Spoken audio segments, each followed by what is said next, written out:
lagi dengan Engkau.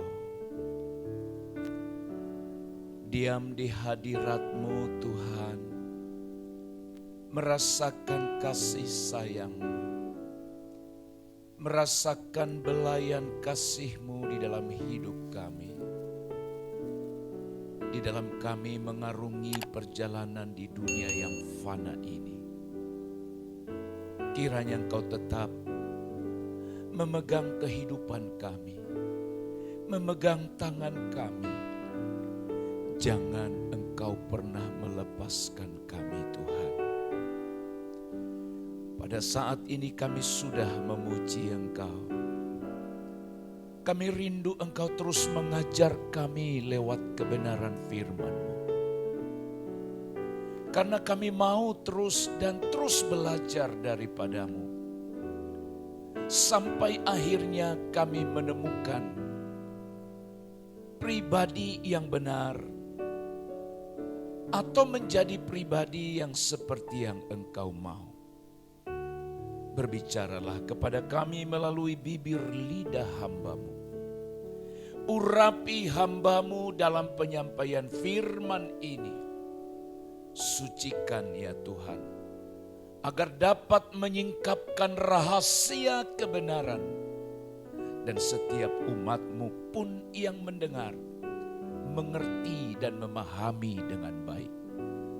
Dan bagi kami semua dikaruniakan roh yang sama, yaitu kemampuan untuk melakukannya. Dalam nama Tuhan Yesus kami berdoa. Amin. Amin. Silakan duduk Bapak Ibu. Salam sejahtera bagi kita sekalian Bapak Ibu jemaat yang terkasih dalam Tuhan. Senang kita boleh berjumpa hari ini, tentu saja semua karena anugerah dan kemurahan Tuhan dalam hidup kita. Saudara-saudaraku yang terkasih di dalam Tuhan, membangun generasi unggul adalah dambaan setiap kita. Bukan hanya diri kita, tetapi juga orang-orang yang lebih muda daripada kita atau anak-anak kita. Bagaimana mereka menjadi generasi yang unggul di mata Tuhan? Maka hari ini saudara-saudara kita lanjut terus perjuangan kita. Kerinduan kita untuk belajar paling tidak meminimalisir atau memperkecil bahaya-bahaya yang mungkin terjadi atau dialami oleh generasi-generasi yang ada sekarang. Minggu yang lalu saya berbicara bagaimana generasi itu juga kita harus persiapkan menjadi generasi yang mencintai tanah airnya, mencintai bangsanya. Dan hari ini saudara-saudara, hal yang sangat penting untuk kita ajarkan baik kepada anak-anak kita, generasi yang ada sekarang juga pada diri kita. Bagaimana kita bergaul dengan orang yang tepat. Itulah sebabnya hari ini firman ini berjudul bergaul dengan orang yang tepat. 1 Korintus pasal 15 ayat yang ke-33.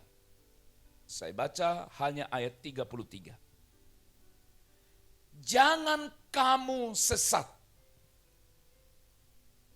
Pergaulan yang buruk merusakkan kebiasaan yang baik.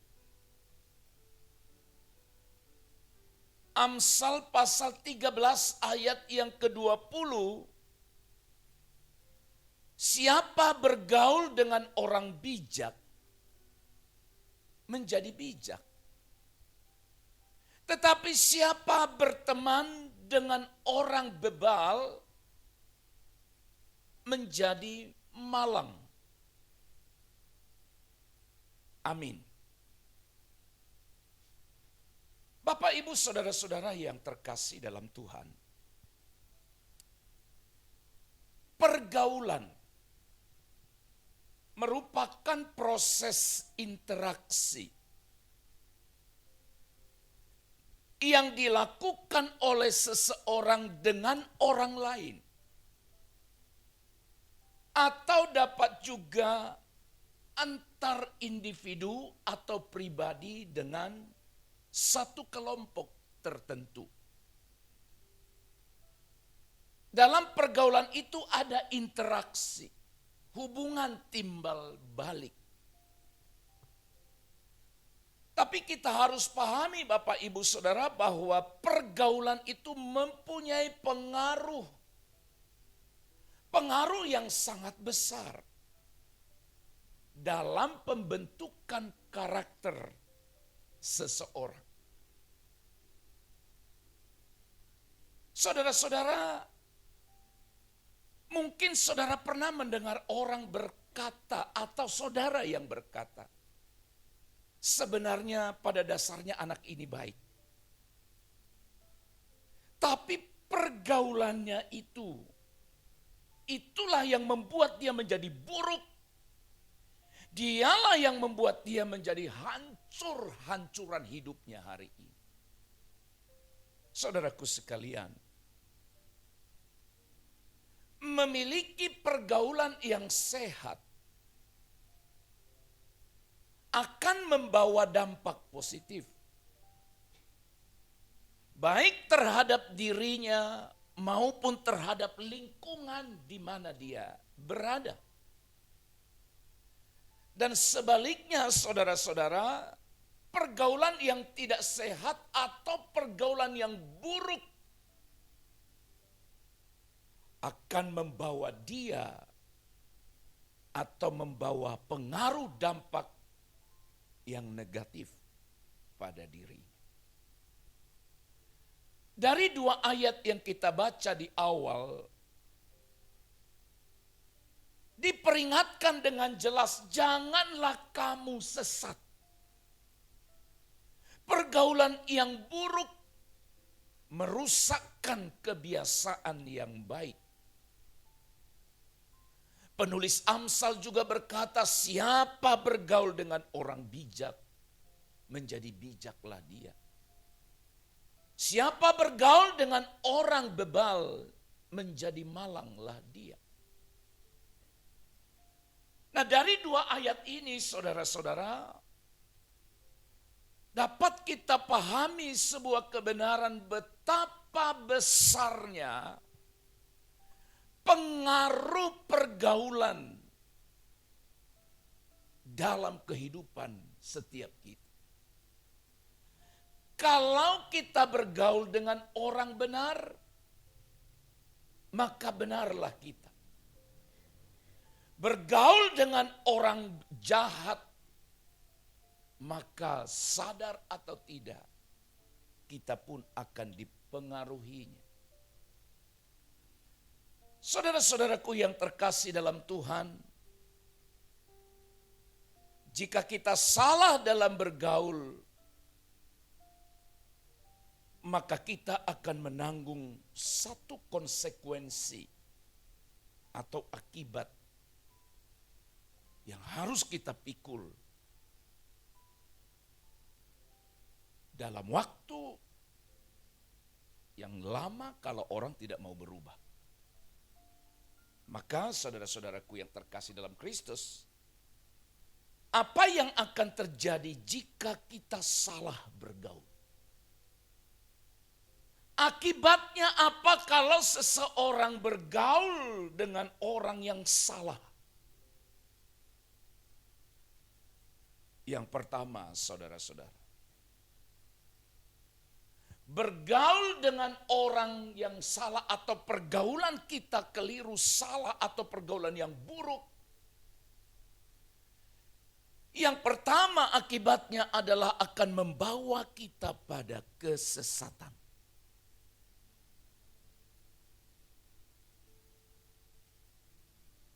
Berapa Betapa banyak orang yang tadinya benar, tadinya sungguh-sungguh, tapi ketika pergaulan atau ketika dia bergaul dengan orang tertentu,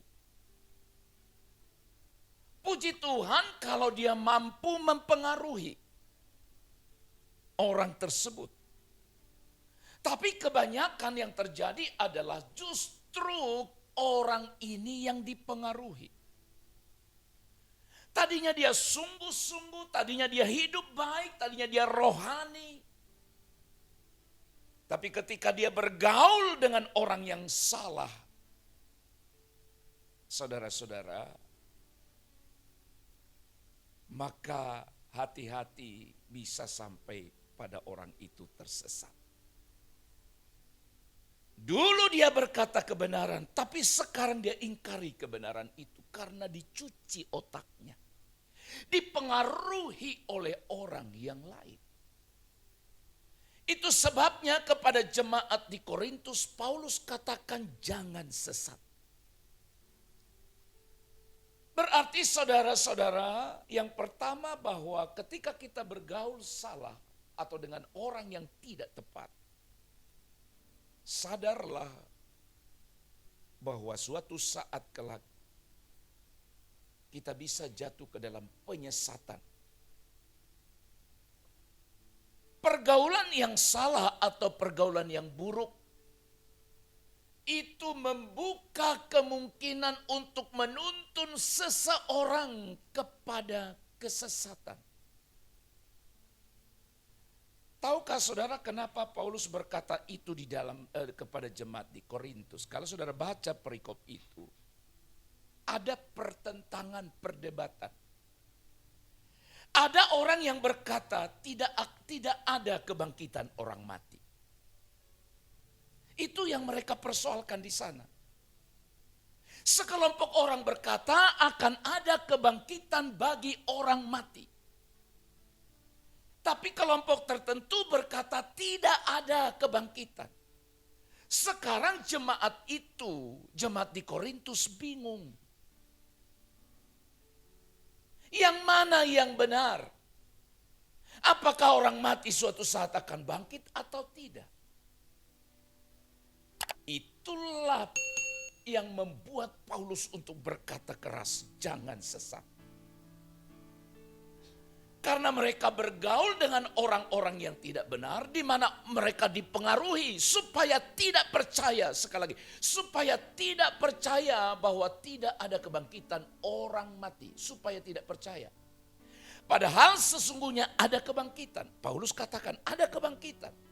Tapi jemaat itu banyak yang akhirnya dikaburkan pemikirannya, sehingga mereka tidak percaya akan adanya kebangkitan.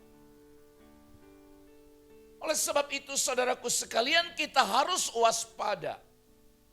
Hati-hati. Biasanya guru-guru palsu adalah mereka yang dengan sengaja menebar kesesatan atau penyesatan. Tentu saja tidak langsung menyampaikan ajarannya, tapi terlebih dahulu dia akan membangun, akan menjalin hubungan, menjalin pergaulan, pelan-pelan masuk dulu dia ke dalam dunia orang itu. Ingat saudara apa yang terjadi di Taman Eden? Ular itu tidak langsung jatuhkan Hawa. Muter dulu, banyak dulu hal, bicara dulu, jalin hubungan dulu.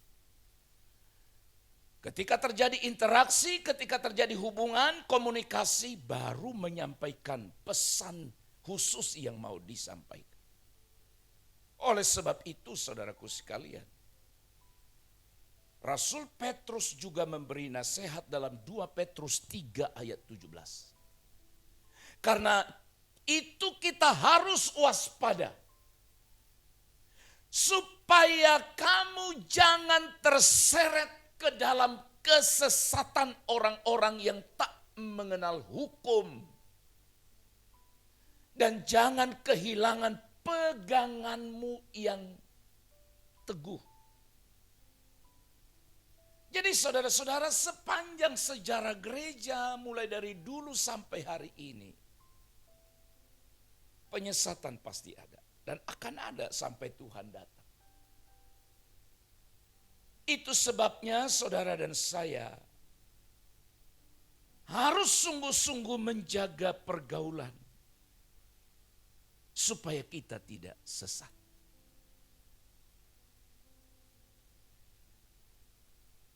Pergaulan dan perilaku yang buruk sangat mungkin membuat orang menjadi buruk. Sangat mungkin. Tadi saya katakan syukur kalau kita mampu mempengaruhi. Tapi kebanyakan orang itu mempengaruhi. Saudara sekalian, pergaulan yang seperti apa yang Alkitab katakan? Pergaulan pribadi kita, baik itu dalam membangun kehidupan setiap hari, atau juga mempersiapkan kehidupan rohani kita.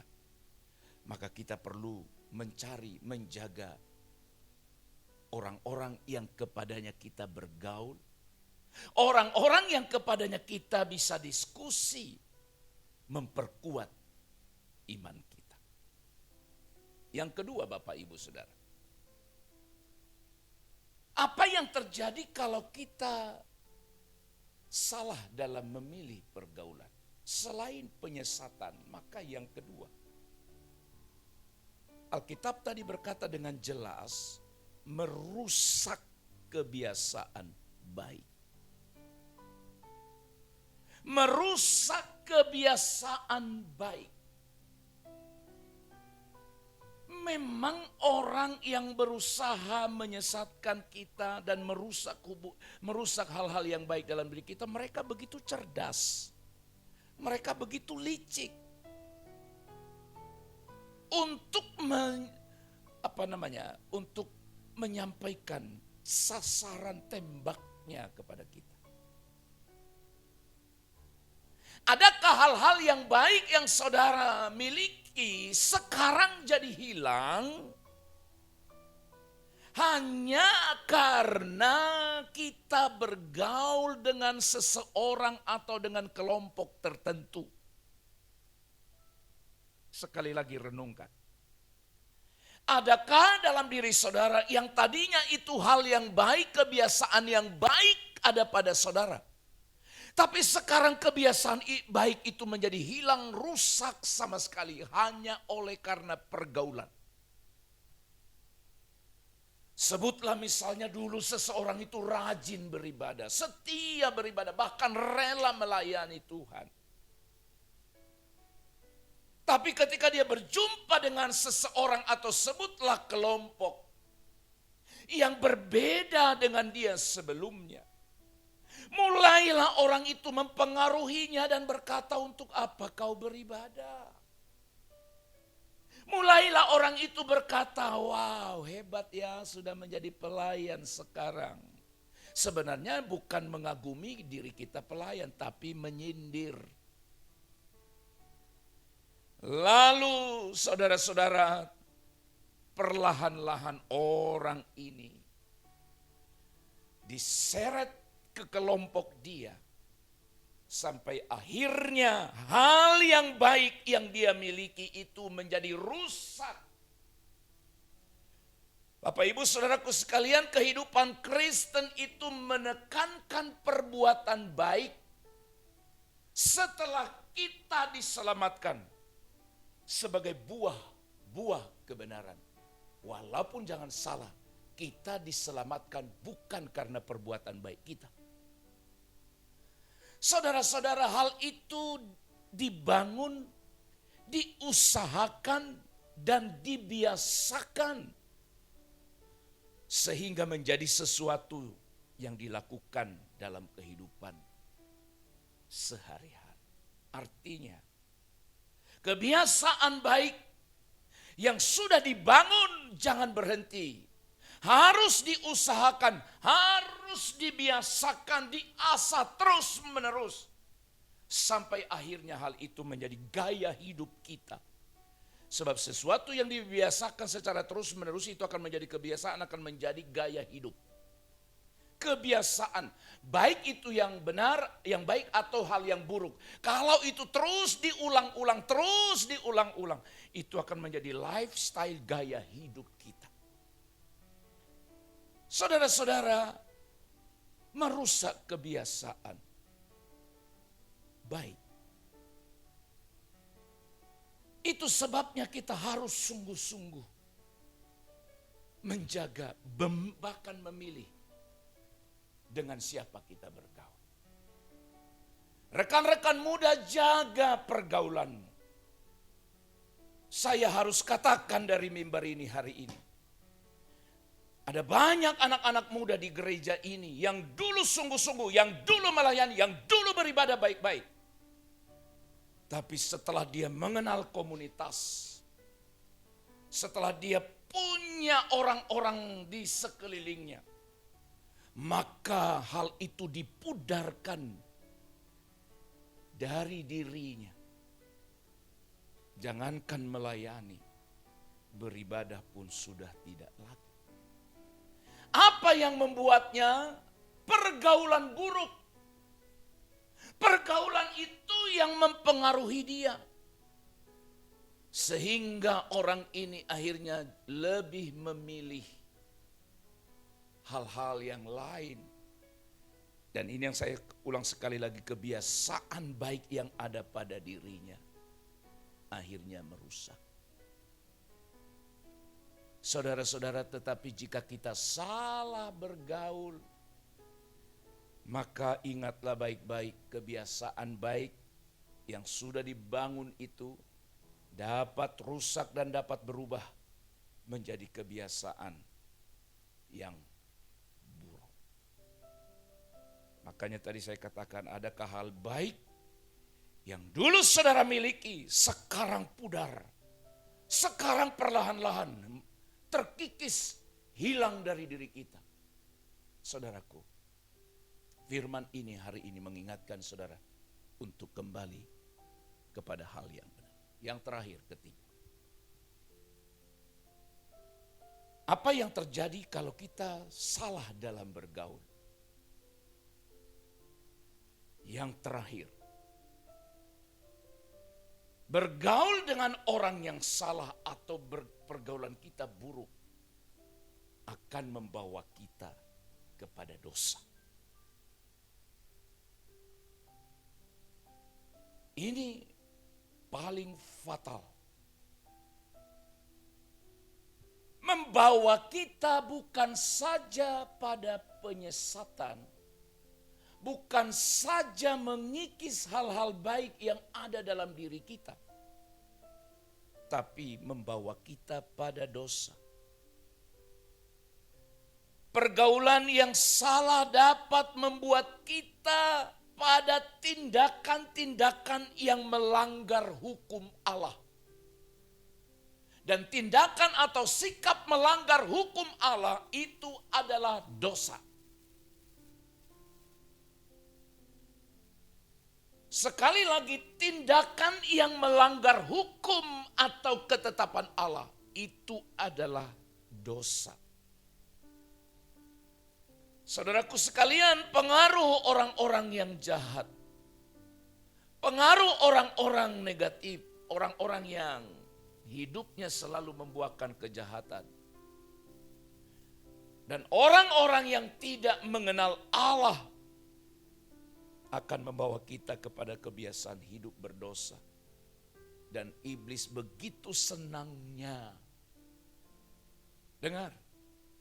Iblis begitu senangnya ketika seseorang itu yang tadinya sungguh-sungguh setia pada Tuhan, lalu dipengaruhi oleh kelompok atau pribadi akibat pergaulan yang buruk, dan dia kalah.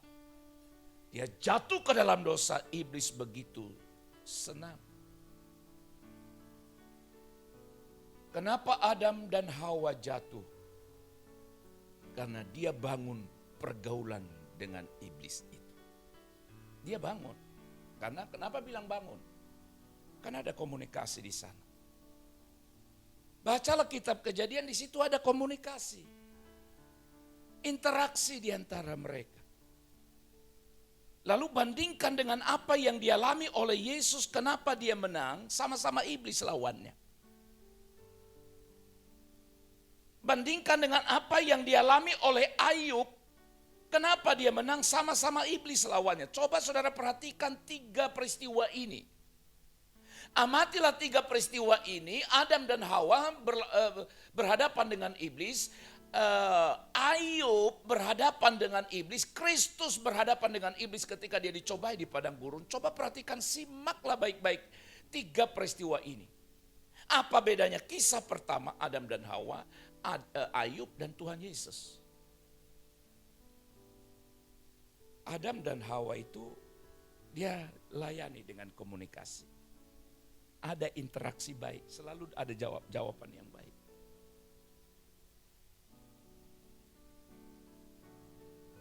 Tetapi Ayub tidak. Bahkan Allah sendiri mengizinkan iblis untuk mencobai dia. Dia tidak kasih peluang sedikit pun. Dan lihat dengan Yesus, dia tidak kasih peluang. Dia langsung cut, dia potong. Iblis kasih umpan, Kristus bilang ada tertulis. Kasih sasaran lain lagi, Yesus bilang ada tertulis, ada tertulis. Baca sungguh-sungguh Alkitab itu. Akhirnya iblis pergi meninggalkan Yesus. Adam mulai dibangun interaksi. Saudaraku yang dikasih oleh Tuhan, simak, renungkan baik-baik. Adakah kita sekarang sudah jatuh kepada pelanggaran hukum Allah yang tadinya kita tidak mau melakukannya? Bahkan kita tahu itu kebenaran, tapi ketika dipengaruhi orang, akibat pergaulan yang buruk, akhirnya keyakinan kita pada kebenaran itu mulai pudar. Mulai tidak percaya. Dan akhirnya kita menolak kebenaran itu. Itulah yang disebut akhirnya kita jatuh dalam dosa. Ayat terakhir dalam Amsal 4, 14, 15. Janganlah menempuh jalan orang fasik. Dan janganlah mengikuti jalan orang jahat. Jauhilah jalan itu. Jangan melaluinya. Menyimpanglah daripadanya dan jalanlah terus. Ayat ini mengingatkan bahwa yang namanya godaan dari si jahat, banyaknya pengaruh yang mencoba menyeret kita ke dalam pergaulan yang buruk. Itu ada setiap saat, setiap waktu, di setiap tempat. Tapi Alkitab berkata, menyimpanglah daripadanya dan jalanlah terus. Jalan terus kepada kebenaran. Saudara, bergaullah dengan orang yang tepat. Sehingga akan membuat kita terbebas dari kesesatan atau penyesatan. Bergaullah dengan orang yang tepat supaya kebiasaan baik yang ada pada kita tidak rusak, tetap terpelihara. Bergaullah dengan orang yang tepat supaya kita terhindar dari dosa. Saudara-saudara, barang siapa ingin menjaga kemurnian hidup, ia harus menjaga pergaulan yang baik. Sekali lagi camkan kalimat terakhir ini. Barang siapa ingin menjaga kemurnian hidupnya, ia harus menjaga pergaulan yang baik. Oleh sebab itu, bergaullah dengan orang yang tepat. Amin. Mari kita berdoa. Kami bersyukur Tuhan, Engkau ingatkan kami melalui kebenaran firman-Mu. Supaya kami menjaga pergaulan kami. Supaya kami bergaul dengan orang yang tepat. Karena kami tahu betapa besar bahayanya. Kami sadar Tuhan, tadinya ada hal-hal yang baik, yang positif yang kami miliki, bahkan yang kami yakini sebuah kebenaran. Tapi ketika kami dipengaruhi orang lain, akhirnya kebenaran itu hilang dari diri kami. Biarlah setiap kami sadar dan memahami kebenaran ini. Betapa besarnya pengaruh pergaulan dalam hidup kami. Oleh sebab itu hubungkanlah kami ya Tuhan dengan orang-orang yang membuat kami maju. Hubungkanlah kami dengan orang-orang atau dengan kelompok yang membuat iman kami bertumbuh. Hubungkanlah kami dengan seseorang atau dengan sekelompok orang yang membuat kami makin dekat dengan Tuhan. Dalam nama Tuhan Yesus kami berdoa. Amin.